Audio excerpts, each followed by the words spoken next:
I've been fortunate enough to spend quite a bit of time in DBX, and just speaking frankly, the only thing it's ever missed from being what I think is probably the best SUV in the world is the ability to interact with a contemporary touchscreen infotainment system. I cannot tell you how excited I am to get inside this and see that. So here it finally is. The update that could very well make the new Aston Martin DBX the best SUV in the world. And today, we aren't only checking out the new car, but we're also speccing one too, on what could also be the world's best configurator. So obvious question, but what's new? Big changes are on the interior, but I think let's talk around some of the exterior changes first. Few subtle bits on the exterior of the car. So first bit you'll recognise at the front of the car is the new Aston Martin Wings logo. So we've picked this as our mid-cycle update car to demonstrate the new badge, the new corporate identity on the front of the car. And I'm assuming the black option, this is an optional extra. Yes, yeah, it is an option. So standard badge is the standard Wings badge you'll recognise. Sure. And then you get this badge which has quite a cool 3D effect on it. So yeah, not it as looks enamel great. infield. Is a new 23-inch wheel, so there's two 23-inch options now. What you see on the burgundy car over there, and what you see on these cars here with different finishes.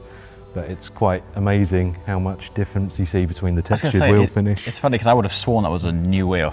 Because, yeah. So that's not a brand new wheel, it's just got a different finish to it. Different finish on it, yeah. So that's just diamond tone awesome. versus this. New exterior mirror. Ball socket on this one. Yeah. So fallen in line with the sports car concept. Okay. This is such a subtle detail, but basically now when I look at anyone else's wing mirrors, they look really bad. They look really bad. So the bezel, effectively, that you would typically find around a, dare I say it now, normal wing mirror, it's got like a gap between the glass and the surround, and this is edge-to-edge glass. Because this is fixed onto the entire surface of this, the wing mirror housing itself pivots on a ball joint, and as a result it's just super clean. And there's other benefits to it as well. So it's narrowed the car by about 15 millimetres across the car, and also reduced the drag for the car as well, because the surface area is smaller. Yeah. So all of those fine incremental changes. Invisible door. Cool in here. What we wanted to do, knowing that part of our brand and our USP is making our cars as individual as possible, personalising them, as you very well know, the best person to talk to this about. Our Q division is the last sort of stop for every piece of personalisation. Sure. What we wanted to do basically is bring that ultimate level of customisation and personalisation of every car we do to the customer. But we wanted to do it in a very sort of technologically advanced fashion, really. So again, listening to our customer, listening to the team who work through all of the Valkyrie specifications and all of the Q specifications, we then come up with a brief. Right, well, we know we need to offer amazing visuals, a highly technological visual experience, but complemented with actual tangible colour and material pieces from our cars which truly allow the customer to experience, see what they're going to have. So you're the back of the car, you'll probably remember from the 707 we had a carbon fibre flip that went on as an addition to the spoiler. So we've now integrated that into the base spoiler itself. So where on some colours and in some environments you kind of lost the black flip on the back, it now stands out a lot more pronounced and is integrated. Again, tiny incremental gains, but cleans up the aerodynamics slightly as well. So just on the subject of 707, am I right in thinking then that going forwards, the standard DBX, that's going to be discontinued, and all DBX going forward will be 707? Yeah, 707 horsepower is now our base model. It's your base model. I like this chat. That's brilliant. The reason we're here today is the game-changing interior. I'm just nerding out full send here. I cannot tell you how excited I am to get inside this and see that. Come on, let's hop in and poke some buttons, man. It's gonna be good. We of course start with our 707 here in our Formula One garage, which has the favourite Easter egg, if you like, of any configurator out in the market. And you'll notice that we've got all of our Formula One trophies added to the back. So every time our team wins, we add another trophy to the back of that configurator. Correct. Details are wild. Exactly. Details are wild. In the reflection of that gloss black, is the hotel opposite the wing of the Silverstone pits. An exciting opening. Give it a spin. Are you able to spin it around? Look at this. We can see basically again, so full immersion. Oh, it's full. Oh, it's there. Right. Okay. It's there. Yeah, it's there. Right. We can see how construction's getting on. The graphic quality, the texture quality is off the chart.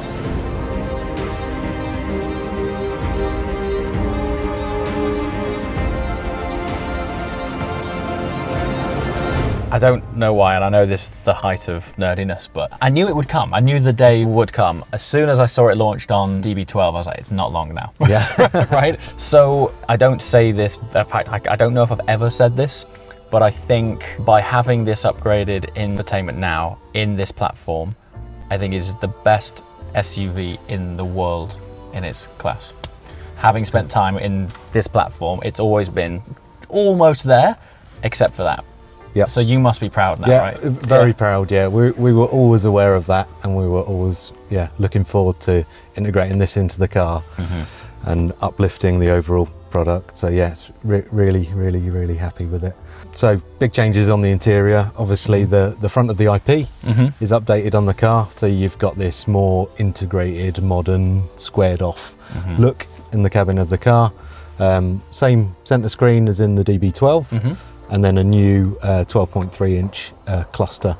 So same screen technology between the two, but obviously this is not a touch screen. Sure. But it is still the dual IPS bonded together screen. Right. So blacks are really black, contrasts really good, definition. It looks super crisp, doesn't it? Just the overall sculpture as well. It's not just having the functionality of this, the aesthetic of it as well. Everything just feels so much more contemporary, right? Yeah. It's awesome. Also, something as well that I think is not to be underestimated how important it is I think we're in a trend in the automotive world where it's like, how many screens can we fit in a car? Yeah. And to have a physical button that you can just press that does the functionality that you immediately want without having to go into 12 sub-menus to adjust something.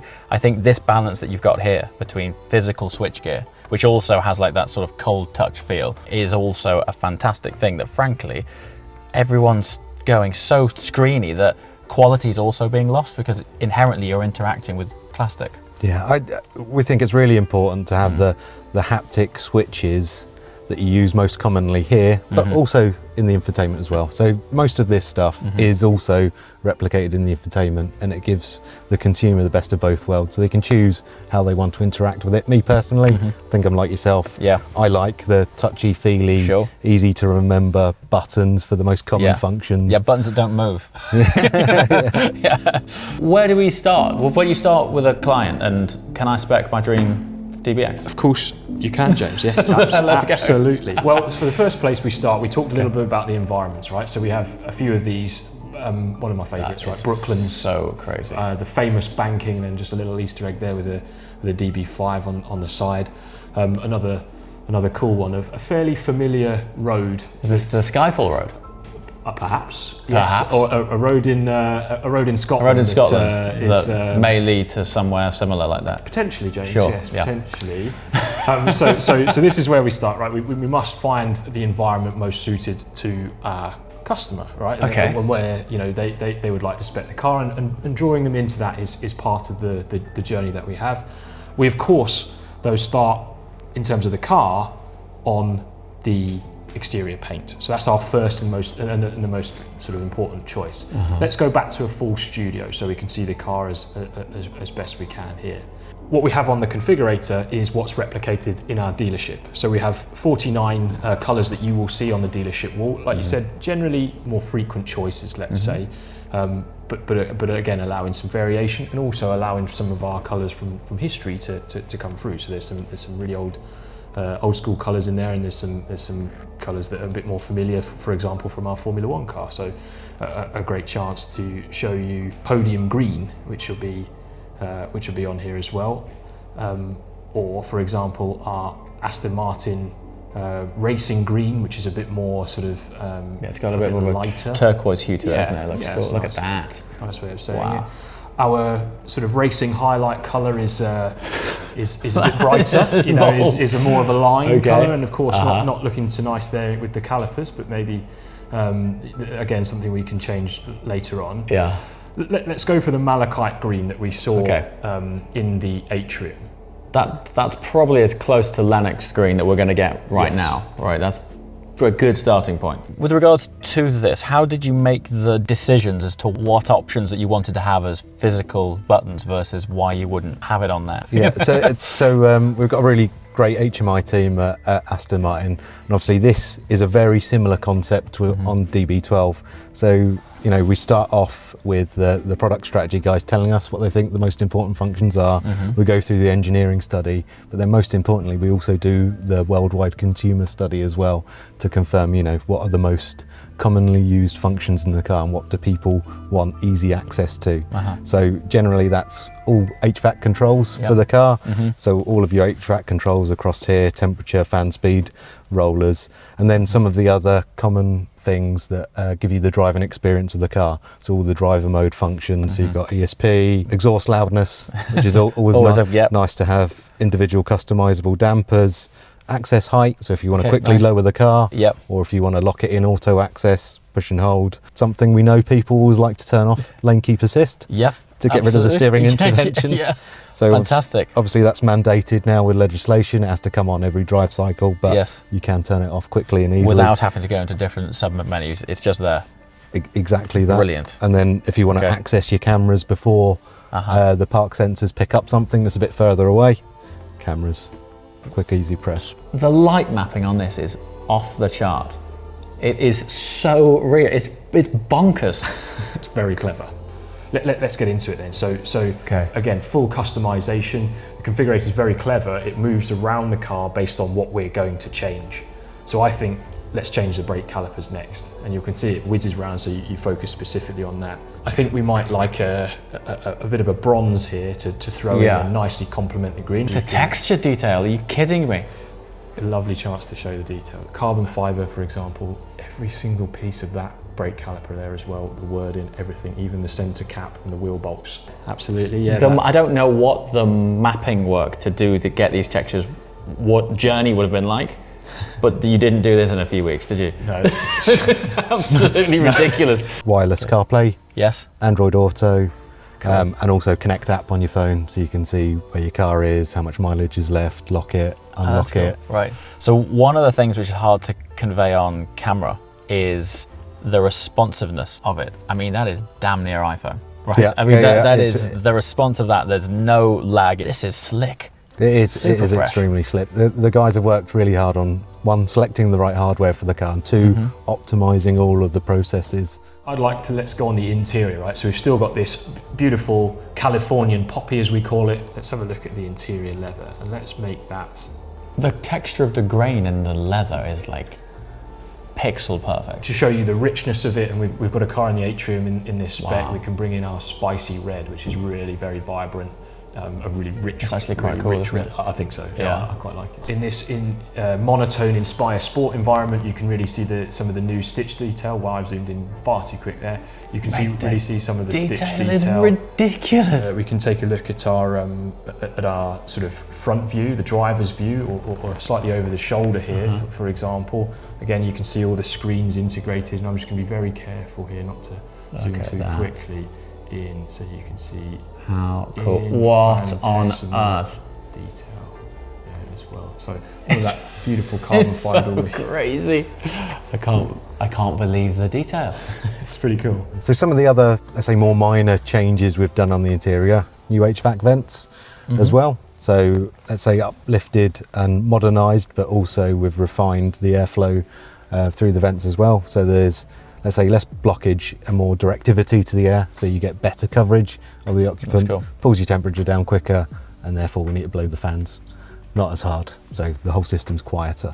I quite like these terms here. That's very to the point, matter of fact. Do you want warm feet or warm hands? I like that. Exactly that. So you don't have to do 5 button presses. Yes. To get what you want. Door veneers, they're also new in the car. So they were previously down here, so we've uplifted them. They now flow a lot nicer through the face of the IP, a lot more, say, cleanly integrated into the door trim. New door handles as well, so you probably remember they look smart. Previous door handles were open from the front. So this is a nice, let's say, modernising of styling and ergonomic improvements. You can grab them from the natural position. Also, small detail, again, you can't actually see this, but when you have your fingers around the back of here, there's this like subtle knurling on the very back edge. And I know that's subliminal, subconscious thing, but it's one of the last things you interact with on the car when you step out. And I think it's just that subtle detail of quality. Adding to that quality, you know what I mean? For the overall car. Yeah. Then if we want to do, so for example, different things, make it a bit more elegant, let's take away some of the carbon fibre, let's introduce some of our dark zero coat wood here. So again, you can see how that affects the car on the door panel, just by the side there. And again, you have a much richer, much more elegant sort of wood finish there. We have the smoked oak, which is a really nice textured black wood as well, which is lovely. And then you can have the carbon fibre as well. So you see how it transitions and moves through there. One of the most important parts of an Aston, of course, is the grille. So in this one, very dark, moody, kind of aggressive for in the darker finish. We can make that a bit more elegant and brighter there on the bright finish. Of course, twin bar on a 707. Wheels as well, again, many choices on 707 and across all of our range. The second most emotive part of the car, I'd say. And then here you can go full sort of stealth, really like full black, removing that diamond turned element. Of course, the rear privacy glass, but perhaps moving the car more elegant, you change away the clear. Another chance to see how much depth there is in here. So you notice our Aramco logo there blacks out as the windows are selected in the. Honestly, dude, I'm blown away by this. It's so cool. For example, stitching, which is a good example to again show the detail. So, boom, there it is in lime green. Okay. So that could be an option if you wanted to, if you were so inclined. It could be, and you can nicely in our F1 garage here. You can see the parallel with our racing team. Maybe not the choice that we would all go to. Perhaps something. Other interior colours that are very striking and very rich is Côte d'Azur Crikey, blue. that's an attack on the senses, isn't it? It's very blue. That is very blue. Bowers and Wilkins system. So that as well, sculpturally, has added something to it, but no doubt as well it's a speaker upgrade too. Yeah? It is, absolutely, yeah. So we still offer as a base system, the Aston Martin engineered premium sound system. So that's 800 watts, 14 speakers.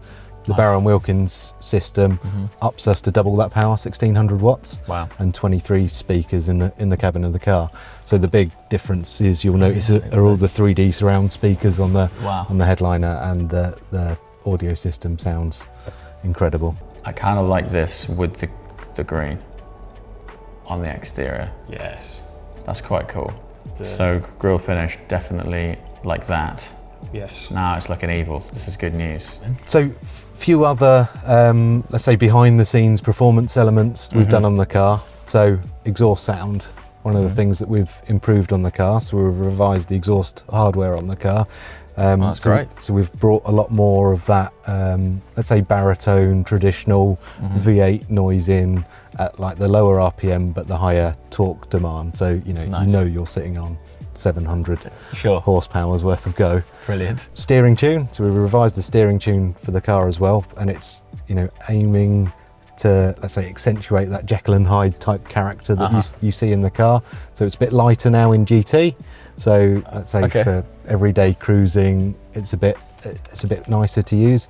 Yes. But when you build up lateral acceleration in the car, the effort builds with it, and you've still got that sporty driving experience. So it's just, let's say, extending the bandwidth of the car again. And then did some minor tweaks to the suspension controllers as well in the car. So, the tuning philosophy with the car is always try and keep the active systems out when you're just cruising, so the car's nice, fluid, and almost floats down the road. Yes. And then as soon as you're in with the steering inputs, the throttle, the brake, any of the driver controls, we now ramp up the control a bit sooner and hold it a bit longer. So you'll notice that quite a lot in like transitional maneuvers in the car. I mean, any improvement on the previous generation is an amazing thing to do, because this thing bends physics. Like it shouldn't do what it does. Like considering its mass and its height, it's like a Vantage on stilts. It's ridiculous. Yeah. How's that for an option? digital violet, which is just immense colour. It's very, very bright, very punchy, and then storm purple, a bit more demure. It's actually quite cool. I love storm purple. That's cool. I like that. With bronze wheels would be. just for the fun of it. I'm just going to go back to Brooklands because that was quite a nice environment. Yeah. That paint's cool. Not with that interior, but that paint is great. Yes, yeah. Weirdly, we worked out earlier, I've spent more time in a 707 on track than I have on the road. Yeah. So if we can experience it on the road with this, that'll be a special day. Absolutely, Brilliant. yeah. I think you've experienced the bookend that not many people see, right? Which is quite cool. And then I think almost it will surprise you the other way how good it is on the road. Obviously, you've driven the 550, right, on the road? Yes. And then, I think this is another leap on in terms of not only performance but comfort as well. That's a nice. Some of our customers prefer this kind of like just clean studio space, as we would call it. Yeah, it's clean and. It's like an angry wasp, isn't it? That's pretty. That's pretty cool. I like it. I think we need black calipers. We've got to change those calipers now. The yellow might. Do you want to try the Helios yellow and this yellow should almost. They're not far out, are they? Was it that one? Yes. There we Malachite go. Was so this is our. There we go. Beautiful. Okay, and when do these go into build? So very, very soon. I mean, almost straight away. We're in the build of 707. So yes, we've got these cars coming very soon. Brilliant. Thanks so much. That was awesome.